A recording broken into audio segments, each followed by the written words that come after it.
Hi guys, welcome to Kenganda, your number one YouTube channel in Africa. The world, we have hopes.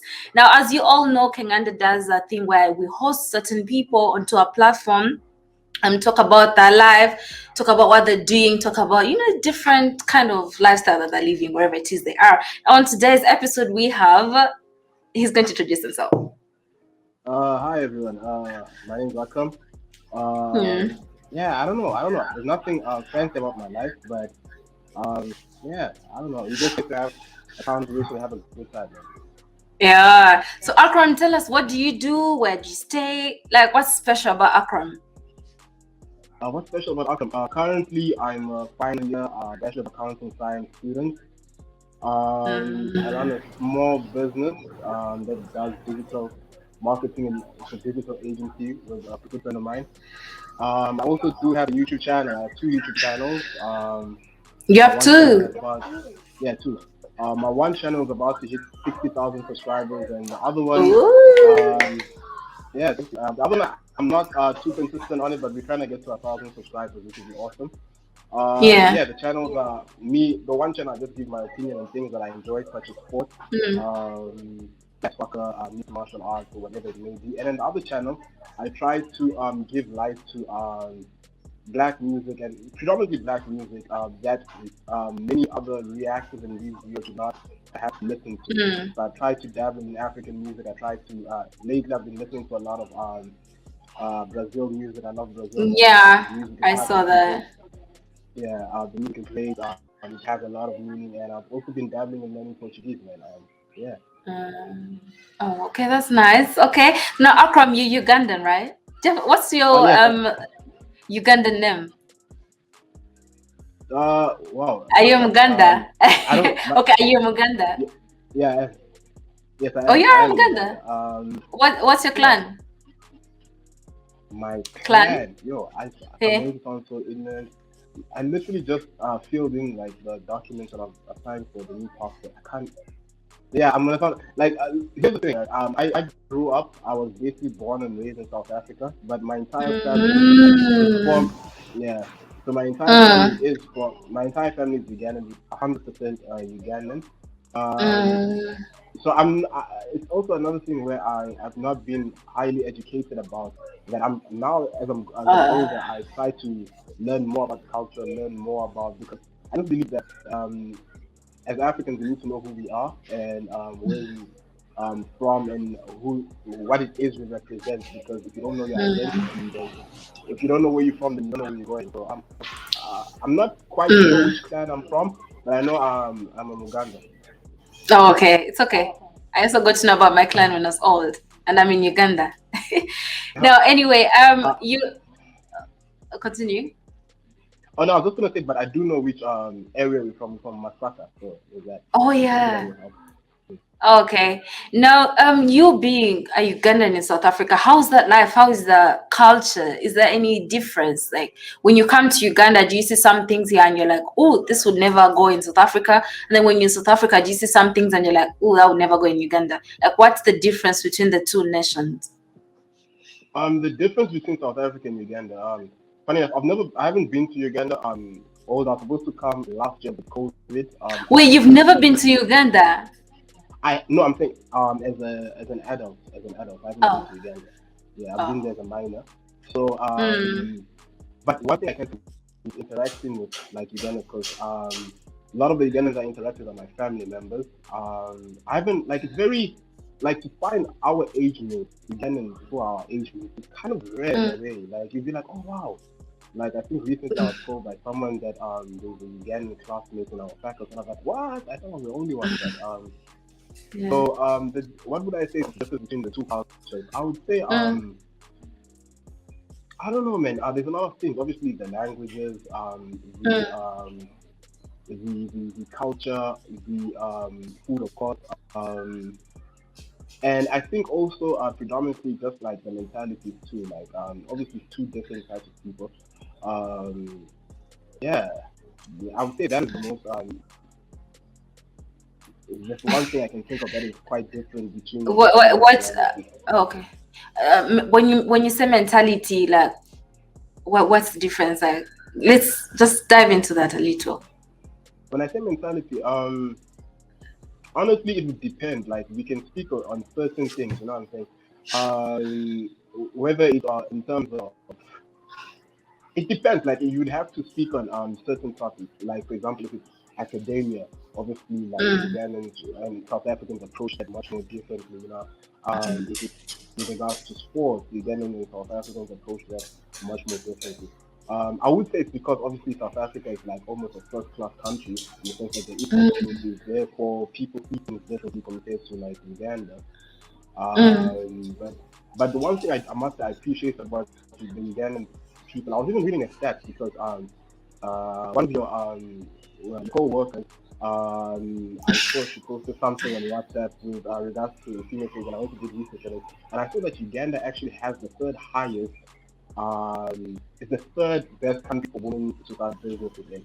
And that actually speaks to because a lot of the women I've seen who are here who are Ugandans are hardworking and they go for what they want. You know, they don't wait for it to be handed to them. And I think that yeah, it speaks with regards to the mentality of the Ugandan women. But that's also not to say that South African women don't have that mentality. They also when they want something, they go after it. Yeah. Okay, that's really nice. Now, I'm sorry, I'm going to talk about a sensitive topic. That's xenophobia in South Africa. Mm-hmm. Is that okay? Um, sure. We can speak on that. Yeah. What did you ever experience it? Have you seen it happen? What about it? Personally, I have never. It's like I am. How do I say it? Like I said, I was born and bred here. So like personally, I've never experienced xenophobia. But I do know it is there and it does happen. But I would also like to say that sometimes, like it does get escalated and it's perceived at a larger scale than it actually is. I can't speak on it because personally it will be unfair for me to speak on it because I've never experienced it. Those who have experienced it would say I'm unfair in the way I am speaking about it. So like I would not say I'm someone who is knowledgeable enough to dive into that topic or speak about it because it would be unfair because I may make it seem bigger than it is or I may make it seem less than it is and it would be unfair to either the people who are involved in it. But with regards to xenophobia, man, I feel like it's like this negative thing that's put on South Africans that South Africans are all xenophobic and not, and with some of the nicest people you ever meet, man.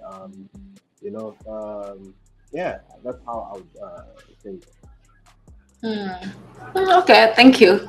I mean, some people would shy from that topic, but thank you so much.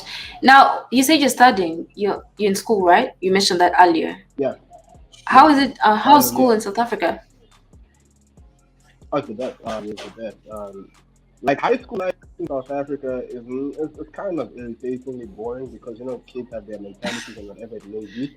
But when you get to Yeah. university, man, that's when you really get infused in culture and you meet different people and you get to socialize a lot. So I'll say university life in South Africa is probably yeah, it's top tier. It's one of the best. Can you dance amapiano? Is it amapiano? The sound is amapiano, and then Uh, the dance is why? What is the dance called? uh, there are so many different names, man. But the genre that is popular now is amapiano. Uh, With regards to the dance, there's so many different dances. To be honest, like yeah. every almost every month there's a new dance being invented. And I'm And quite there's a crazy new about it. thing. I cannot dance. Creative I'm not a people. dancer. Yeah, extremely creative. Yeah. But I Yeah. cannot dance. I'm not a great dancer. It's not for everyone. It's fine. Now you said, can I just what's so special about Kenganda? Like you've mentioned that you've watched Kenganda. Can you just give us some compliments here and there? Like what about Awesome. Kenganda did you like the most? I'm gonna give a compliment. I also wanna pick your brain a bit, right? Oh, Because okay. I've watched some of your interviews with Mr. O'Shea Jackson. I just wanna understand because I do respect what you stand for. But with regards to Yeah. Kingana, one thing I can say about Kingana is that you guys are absolutely awesome in the sense that you help people understand what like you give this like the thing about Uganda didn't have like a media outlet that was showing the everyday Ugandan, right? And Mm-hmm. you guys came with Ken Ganda. You guys came with Ken Ganda, which now introduces people to the everyday Ugandan. Now we get to see a side of Uganda that we might not have seen unless we are there. And you know, the farming videos, the pig farming. I even spoke to one of my uncles who's there. I was like, hey, you guys didn't tell me. No, my aunt. I'm sure she was. She's like, oh, yeah, you're talking about me. But either way, I spoke to her because she's into farming. I was like, is pig farming like big back there? That's my aunt or someone. I don't know who. I spoke to someone, but then I remembered, she probably she won't be able to sell pigs. So I don't know. Okay. Oh, thank you so much. Now, you also mentioned that you have your own YouTube channel. So can you plug yourself? My YouTube channel, like I did speak about it. I did say that my YouTube channel is essentially just a page where we look But like the name of the YouTube channel? Oh, it's Akram So. My name Akram SSO. Yeah.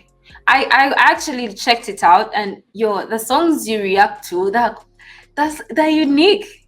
I listened to some songs I'd never heard before, and actually had to go and download them because they were so nice, and I don't think I would have found them anywhere else. But you know, you're doing your thing, exposing the music out there. Oh, my headphones are shut down, but am I still audible? Yeah, you're audible. Okay. Yeah, you're audible. Let me just take that off. So I'm saying, with regards to music, I feel like music, it's something that's universal and that communicates to all of us, right? So like, we all like, we may not speak the same language. Like, I was listening to who's this? Is it Shiva? And I was like, wow, there's a song. It goes na na na na na na na na something like that. But I was listening to it like.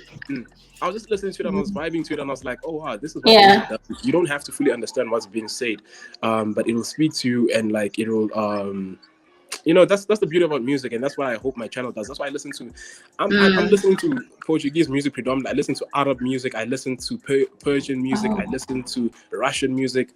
I just want to have a good time listening to music. Yeah. How many languages do you speak? About 4 or 5. I saw Brazil somewhere. Do you speak Brazilian? I don't know. Portuguese. Oh, Portuguese. Sorry. I'm currently learning how to speak Portuguese. I would say I'm 20% there. 20% there. Now, as a Ugandan and the diaspora, I would like South Africa is in Africa, but like let's say that you're out there. Do you think you have plans of coming back to Uganda and like, you know, starting something, maybe a business, maybe a farm? Do you have those plans to ever come back and do something in your country? 1000%. This is crazy. And I think some of your viewers might think I'm crazy for this, but I'm an ambitious young man. One of my goals since I was a kid is to like build a shopping center in Uganda, or like a mall there. I don't know. It's like by all means. Yeah, you know, it's something I've always wanted to do, and I feel like God willingly, it's something that I can achieve in my life. With regards to businesses, like I said, I do have family that I do speak to them about businesses and stuff like that. But then they normally tell me that, no, you're an accountant, you're in the finance side. Just sort out that first and then dabble into that. But definitely, man, personally, I've never been there, I've never lived there. But when I hear Ugandan music, when I eat Ugandan food, when I speak to someone who's Ugandan, I feel this nostalgic feeling. You know, it's like I said at the beginning that it's not saying east west, home is best. Home is best. I almost asked that. That was my next catchline. Yeah. It's always home is best. And I think when you come back, I think the country will be better, because I feel like there's some things in the works that will make, you know, Uganda better. And Uganda, I think, is like the next hub for investors or investment, because it's growing. Yeah, because it has a lot of potential that's not tapped yet. So if you're wise, you'd see the potential there and, you know, tap into it. Well, thank you so much, Akram. Is there anything else you'd like to add? Given $1,000, right? What would you invest in Uganda? Yeah, in Uganda. You see, the question is subjective, because like investing is different for everyone. You have to invest in a field that you have knowledge about and you have interest in. But personally, for me, I just have some plans of mine, some goals. They just need money to, you know, to be out of the door. But like, those are my plans, and I'm not going to put them on this platform. Yeah, you don't have to, obviously. But I have an idea. But to give general knowledge out there, I think the best thing to invest in would be farming and then real estate. Yeah, I also want to ask that, is real estate like as profitable? Because I know a lot of like people who, not a lot of people, but okay, let me just say, relatives I speak to, they always speak about real estate, right? Yeah. Is real estate something that is profitable and like very much like sustainable in Uganda? Because you can see, I've also seen, like, sometimes I do my research, I go on Facebook pages of houses for sale, whatever, in Uganda, just to see how the houses look and the prices compared to South Africa with Uganda and other countries. I don't know, I like doing that. And then I would notice that you find a hotel that's for sale and it's halfway done. Like, people just give up halfway. So it's like real estate profitable. Real estate is profitable if you do it the right way. You can't just take on like a huge hotel project without the finances. You actually have to plan. People who end up finishing halfway are people who, I think, misplanned or the cost didn't meet their budget or something like that. I think the best way to do real estate is to like get a nice a real estate agency, talk to them and see what you can do. And then sometimes we have people building rentals. Rentals are actually easy to build. You see, the most thing people do is they run to high-end housing. You can do affordable housing, and that's where the money comes from. You see, like Kenya, they do so much of the shags. I don't know if you understand that, but they do so much of the shags. It's like affordable housing. People are always going to go for affordable housing. No one is running to high-end real estate. So I think people should look more into affordable housing, and that's where the money comes from. Because if you have each tenant paying you, let's say 500 per month, that's in Uganda shillings. And I think it's like, is it 200 or 100 something? 500 what? It's like 100. To be precise, it's like $130, something like that, per month. What, 500,000 shillings? Yeah.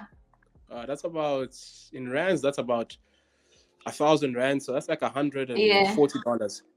No, it's okay. Our editor will do the whole converting right there. So if you're going to affordable housing, you're going to get more money from that. So I think real estate is something that can be done, but you need to do it with a plan and with finances. Nothing moves in this country without money. You need to do it with finances. You need to do it with the right people, but it's definitely something that can give you money, in the long run. I also wonder, like, why aren't people, I don't know, maybe it's because, real estate is profitable, but I always feel like people should try and create stuff. Okay, here's my thing about real estate, right? I understand it's an asset, it appreciates all that stuff, but this is the thing, we assume real estate, this is obviously real estate will always be appreciable. I don't want anyone to think that I'm a naive or whatever. But what I want to say with regards to real estate, especially in like a developing economy, right? With regards, real estate is something whereby you require people to come from wherever they are and bring money in, right? So that they can pay you. But if you were to build something like a factory, like a shop, or whatever it may be, the money is being made in there. You get what I'm saying? Like, for example, a shopping center. The money is being, your money for rent is being made within the place. So no one has to go outside and bring the money in. They're making the money within, and then they're paying. So, like, that's why I always feel like, okay, yeah, I get why people are making housing, but it becomes a bit harder with regards to housing compared to, like, if you had to start a factory, obviously, whatever it may be, or if you had to open like a shopping center, if you open to a supermarket, whatever it may be. Because the money for rent, or if you had to rent out a spot for what do they call it, a supermarket, for example, because you find that your money is being made within the compound and you get your rent easily. But at the end of the day, like, what you said was actually true. Like, you just have to do what you're good at and what you believe will work. Have knowledge. So, you do have, I think you just have to make your research. Just make your research, guys, before you ask anything, before you put your hard-earned money anywhere. You just have to make your research and find out. There's so many tools on ground that can help you, reach your goal and achieve your goal. And I think Uganda, in some ways, we're trying to shed a light in some areas that you can invest in. Not necessarily saying invest here, but shedding a light in areas that you can actually invest in. I want to ask you another question. With regards to, like, you see South Africa, one thing that's great about South Africa is that someone can be earning a salary, right? For example, if you're working in South Africa, you can be making, let me put it in dollars. Let's say you're making about middle income, probably they earn about $1,000, right? $1,000 to $1.5, $1,500. That's middle income in South Africa. Don't get me wrong, the poverty, the Gini coefficient, poverty line in South Africa, it's very bad. You get me? I think if you guys have watched Vox, there's this channel called Vox that literally shows that you can have a rich area on one side of the land, you cross the road and you are in a very, very poor area where people don't get electricity or water. There's a Vox video on that. Yeah, so like that's the thing about South Africa. I want people to feel like, oh, South Africa, yes, it's a first-class country, but inequality is extremely high in SA. But one thing I must say about South Africa is that the opportunities that are there, I want to ask if Uganda has this, is we have like a stock market, a functioning stock market. Yes, the prices don't go up like in USA, whatever it may be. And we also do have these platforms that allow us to buy, for example, cryptocurrencies, invest in digital assets and stuff like that. So like someone who has like a middle income earning can, if they're wise, they can easily say, okay, I'm going to take 30%, 20% of my money. I'm going to invest it in shares. I'm going to invest it in stock. I'm going to buy crypto, whatever it may be. And with that, they can actually make money from that is paying them extra income. So does Uganda have something like that where people can actually like, or is that like, are people doing that in Uganda? Is it like common? Yeah, I know someone who does forex trading. I don't know if that applies, but No, with Uganda, okay, sorry. No, forex.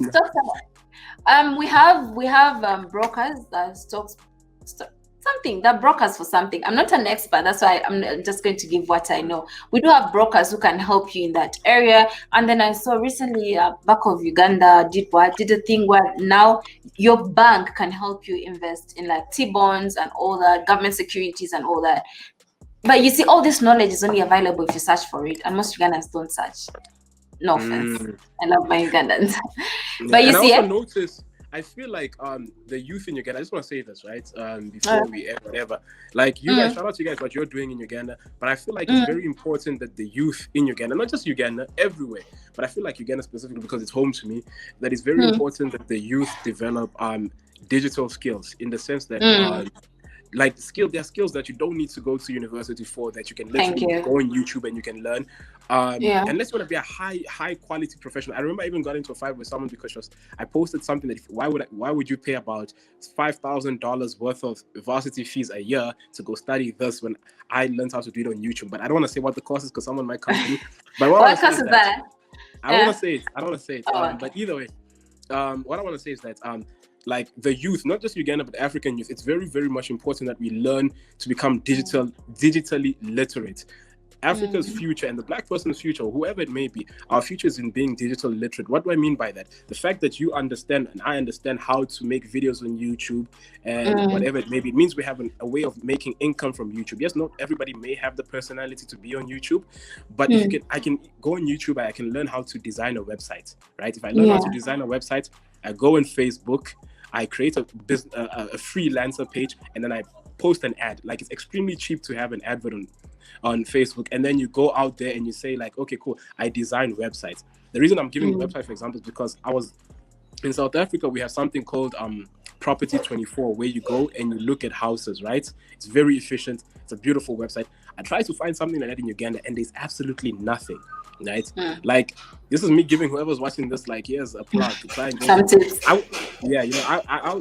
don't like designing websites, but like that's something people can do. Learn how to design a website, learn how to edit videos, learn how to like market things, because then you're creating high value skills that will help you in the fourth industrial revolution. As we're heading into, like, Africa, we were left out of the third industrial revolution. When .com boom happened, when the phone happened, we were like one of the last countries, or last continent to get those things. But now we have the advantage in that the 80, 70%, 60% of Africans are under the age of 30. We're young, we're able, we should be willing to like pursue and invest in Africa. Like you said, you have aspirations, and I'm sure you're gonna achieve them, man. And just like everyone should always like push themselves to be better and acquire skills. Don't rely on getting like a degree only. I agree with you. One thing I said my university taught me is how to socialize. I'm sorry. Personally, I won't lie. With I my love degree, my it's extremely worth it. Like with my degree, I won't lie because I also did business. Business is also like a really good. So like with the skills I'm getting, like it's crazy. I feel like it's worth the money that is being spent on it by my parents. But like for the average person who can't afford to go to university, like don't feel like the world is over, whatever it may be. Just figure things out, man. Go online. Internet is accessible. Use the small data. Instead of watching TikTok the whole day, you can go online and learn a new skill in those 5 minutes. I don't know. That's just how I And I agree with you 100%, and I hope everyone out there listens to that. We have to wrap this up. Guys, thank you so much for watching. Make sure you like the video, give it a thumbs up. We'll see you next time.